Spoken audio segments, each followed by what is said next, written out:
What's up, everybody? Welcome to Ask Me Anything Live with Coach JP. Here I am in the studio, in the flesh, beardless, because I shaved my beard a little too short last week, and I took way too much off.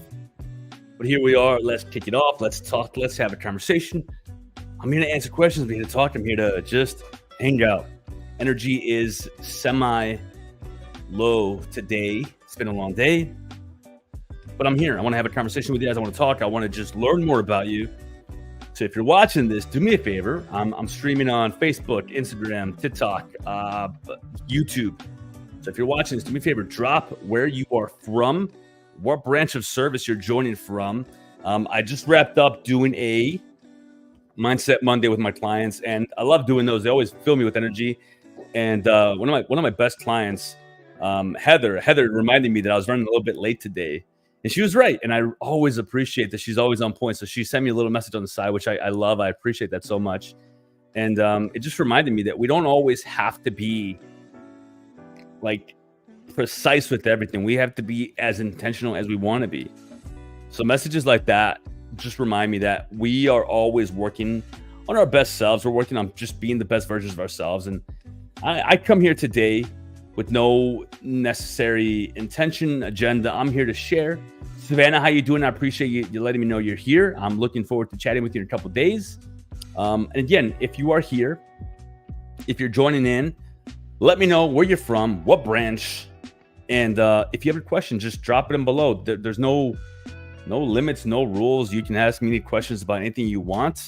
I don't care what it is, and if I can answer it, I definitely will. So thank you for stopping by. Thank you for joining. And I want to know where you guys are all watching from.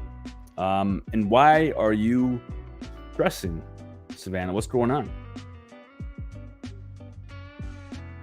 I'm just trying to open up all the windows. I want to make sure I don't miss any comments. New York Army vet. Appreciate you. Hooah. Fred Bear is watching from his toilet. Good for you, Fred. Doing some deep thinking or what? That's where I do all my deep thinking.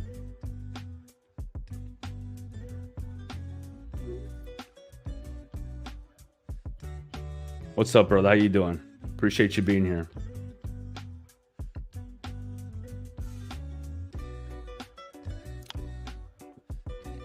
I'm sorry to hear that. Appreciate you being here. It means a lot to me. Thank you very much.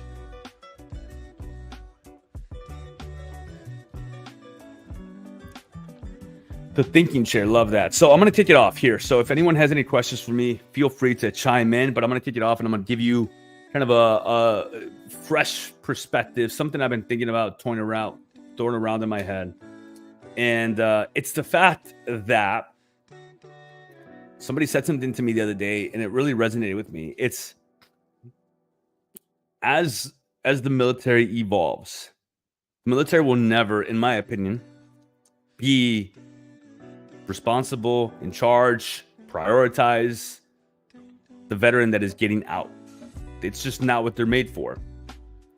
The Marine Corps, the Army, the Navy, the Air Force, the Space Force, whatever, Coast Guard, Navy, their priority is to create warfighters, to secure our borders, to establish safety in space, to be able to control the seas, to whatever. Their priorities, their intentions, it will never be, in my opinion, to help the veteran that is getting out. They are concerned with those that are coming in. And it's something we have to acknowledge. We have to really appreciate that, because we keep thinking that it'll change. We keep thinking that all of a sudden the military will one day think about us and worry about us as we get out. And it's never going to be that way. We have to be our own advocates. We have to be the people that can advocate for ourselves as we get out. Use the VA, use the benefits that are there for us, fight for them, realize that they're there for you, and truly make it happen for yourself. Like, the military will never be worried about that guy that's getting out. We all know that, what do they call them? Career planners. The moment you tell them that you're not re-enlisting, they don't help you plan out the rest of your career in life. That's it. You're out. To them, you're dead.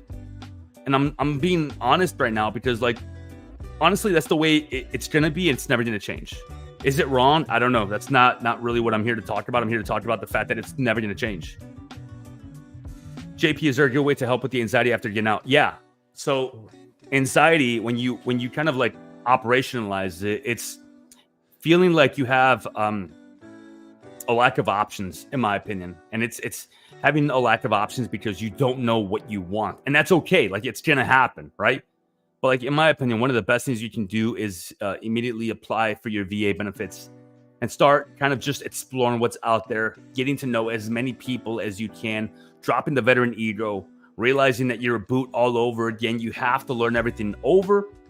Like, reach out to friends and family that have been out or are out and have opportunities, but don't feel like anything is inherently owed to you. Like, you have so many skills. You have this amazing skill set that you can leverage from whatever branch you're coming with, that you can definitely start entry level anywhere and be running the shop by the end of the year if you really wanted to. Like, it's okay to start entry level somewhere. My first job out of the Marine Corps, I was selling sheets at a mall. And it was very, very depressive for me. I had no idea what I was doing. And of course, I found something else. I worked for a nonprofit. I ended up applying for a bunch of different jobs. I became the president of the Veterans Union at DePaul University. I was working for a nonprofit where I helped with National Guard units. But just understand that, like, that didn't happen for me because anybody owed me anything. It happened because I leveraged my skills. I leveraged the discipline. I worked on a lot of the stuff that I had to work on. I had to eventually kill that veteran ego. It didn't all die then, but it did help that some of the things that I worked on changing did die then. Because when you are going through what you're going through, unless you realize that, like, the negative skills, the negative things that the military taught me, unless I leave them behind, like, they're never going to go away. They're going to be there and just hold you back consistently. It's never going to just stop unless you let it stop, unless you make it stop by, like, actively working on changing the way that you perceive the world so the world perceives you differently back. Just like anything else to our military, we serve our purpose and get disposed. I became an electrician, got a job at the depot, made things more normal. Okay. Yeah, I guess that's one way of looking at it, that we get disposed of. But I mean, we no longer serve a purpose for them. And like, you have to just accept that. Like, it is what it is. And I don't like saying that, but that really is what it is. Like, it's a factual thing. Like, we serve our purpose and we're no longer needed. And that's why we get out and we have different benefits, which is kind of like the things that we get from the government, right? Which we deserve 150%. You should go out there and get all your benefits that you can. Use the DAV, use different organizations. But don't feel like anybody owes you anything. And yeah, exactly. It is what it is. For that, it definitely applies. I don't like using that. It is what it is, just because I don't like to accept certain things that we can change in life. But in this case, I think it does really fit. Like, it is what it is. And be proud of what you did. Like, definitely don't like hide your story. Don't hide your experience in life. But at the same time, like, don't over tell that story over and over again. Like, I mean, you guys can see I'm proud of what I did. I was a scout sniper in the Marine Corps, and there's a lot of cool stuff that came from that. It opened a lot of doors for me. Number one thing is, like, it's a conversation starter, absolutely, but like, I don't just preach about this, right? Like, there's other stuff that I have to share. There's other things that I can talk about, and like, the military is part of my story, but it is not everything that I am. The military is just a chapter of my life, but it's just a chapter of my life. It might have been the cool chapter. It might have been one of those chapters that you just can't put the book down, and I love that. But I have so many more chapters to write. I have so many more things to do. I have so many more amazing journeys to have and to be on, and so do you. The only thing we can change is our own outlook and move forward. Absolutely, Fredbear. I appreciate you. Were you MARSOC, Recon, or Infantry? I was Infantry. I was not MARSOC. I was not Recon. I was Infantry. I was 0311. And then I went to the sniper platoon with 3rd Battalion, 1st Marines. I was with 301. Had to move on from that mentality of making it part of my identity. Yeah, man. And you know what? You did a great job of doing that, because a lot of people struggle with that. A lot of veterans, like, they can't let go of that. And here's my opinion. This is one of those things that it's also like a controversial thought that people don't think about. So, like, When you leave the military, you are ending a relationship. You are breaking up with your ex that you've been with for 4 years, maybe even 8 years. And you go out into the world and you try and find a new love, right? And you realize, like, it's hard out here, especially if you keep thinking about your past love and you keep thinking and comparing all these new loves to your past love. And you can't find that new love, that new relationship in life, that new meaning in life because you keep thinking about your ex. And then before you know it, you start telling all these stories about how good it was, or back in the day, or when I was in, or, you know, what I used to do in the military, or all this or all that. And then all you know is, like, nobody wants to date the guy that keeps talking about his ex. Nobody wants to date the girl who keeps talking about her ex, right? And we romanticize it. We romanticize it because initially when we left because of this trauma. We didn't want to be in anymore. We were tired of the abuse in the one-way relationship. So we get out. And then we romanticize it and we think about all the good stuff that we miss and this and that and my boys and the platoon and the squad and the drinking, all these things. And yeah, I just miss the boys. But we forget, like, it's okay to end that relationship. It's okay. That was in your life for a chapter, a period. That was in your life for a moment. And it doesn't define you. Don't reduce yourself to 4 years of your life. I don't know why 2-1 is a bunch of nerds. I was a 3-1, Joe. 2-1. What do they call themselves? Are professionals? I think maybe that's why. Don't reduce yourself to your time in the service. Like, realize that you're more than that. You're a father. You're a husband. You're a son. You're a student. You're a teacher. You are a coach. You are a human being. Like, you are a civilian. And that you have to accept that. Because if you keep trying to separate yourself and tell yourself, like, I'm a war fighter and I'm this alpha male, like, you're going to alienate yourself. You can be a civilian that served in the military, that's a veteran, that is well prepared if things were ever to happen.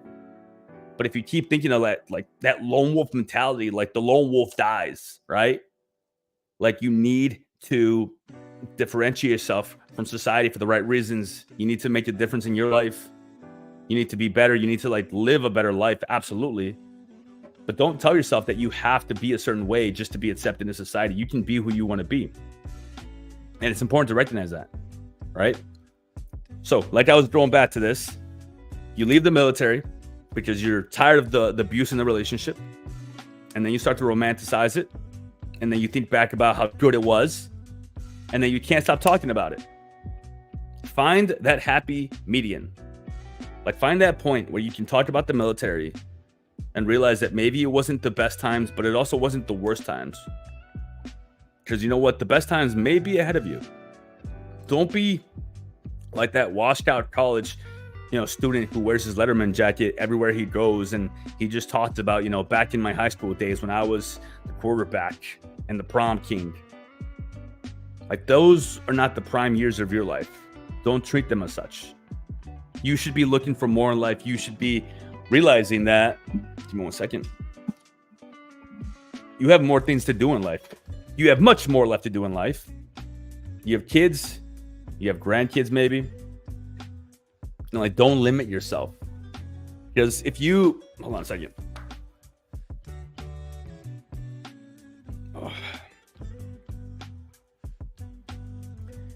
If you tell yourself that, like, that's the coolest thing I've ever done, then what do you have left to do? If you tell yourself that, like, that's the most badass stuff I've ever done, well, then what do you have left to do? You should always want more. You should always be striving for more. You need to take care of your body, because when you get out, you stop working out, and then you gain those 15 pounds, those 20 pounds, and then your camis don't fit. And you do all this because you were forced to work out for so long. You were forced to PT.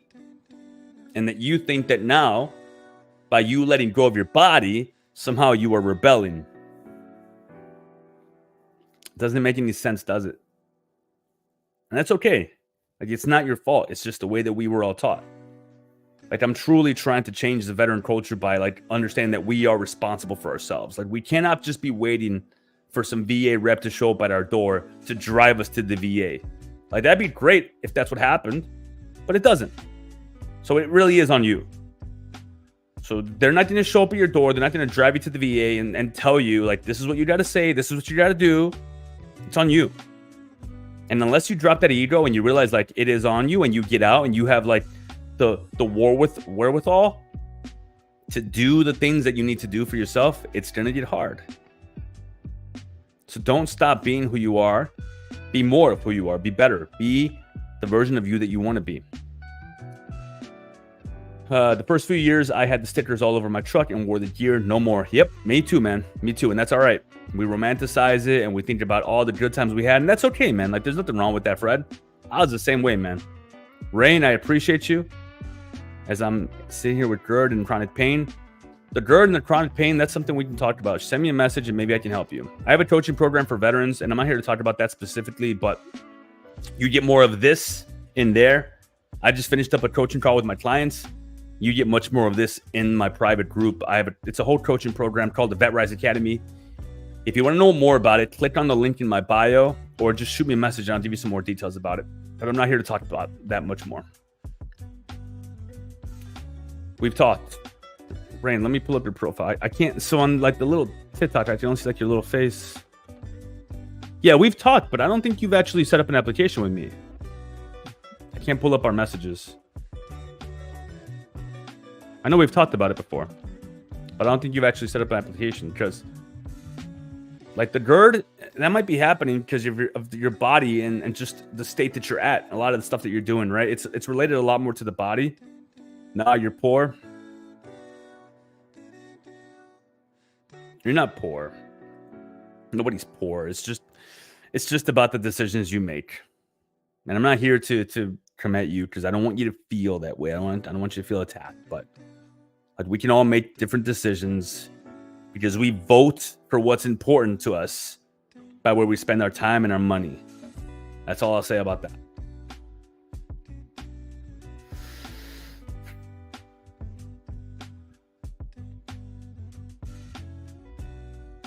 I appreciate the support. Rain, but like, why wait? Like, how is it gonna just get better in time? Like, what's gonna change? Like, don't you think that making changes right now will make it better in time without you having to wait?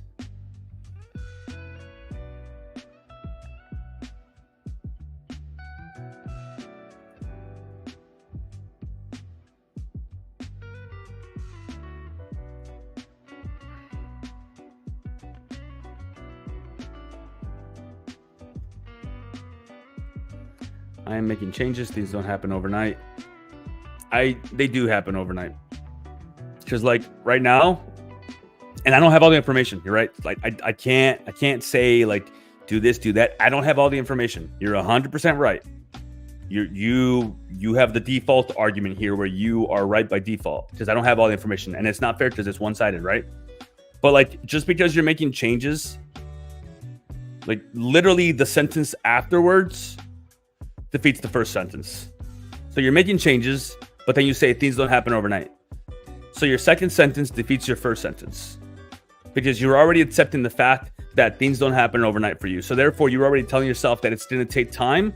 And if you tell yourself that it's going to take time, it's going to take you longer and longer and longer. And you're going to accept that period of time as acceptable instead of realizing that, like, if you want something bad enough in life, you will go into a season of no, where you say no to things in life that are draining you. No, I've learned patience, not procrastinating. Okay. Again, this is one-sided, so it's a little unfair. So you by default win the conversation because I'm not here to make you feel any type of way. I want you to know you are supported. So we don't have to dive into it. Because at the end of the day, you have more information than I do, and I'd love to help you by talking with you about it because I think we can find a way to do it because patience is important and you're not procrastinating. But again, like when we tell ourselves like it doesn't happen overnight and I'm taking baby steps, it just takes a long time at that point. And to Unseen Unheard Soldier, I'm streaming on TikTok, Instagram, Facebook, VetRise group, Facebook, the Vet Tribe, YouTube. And yeah, that's it.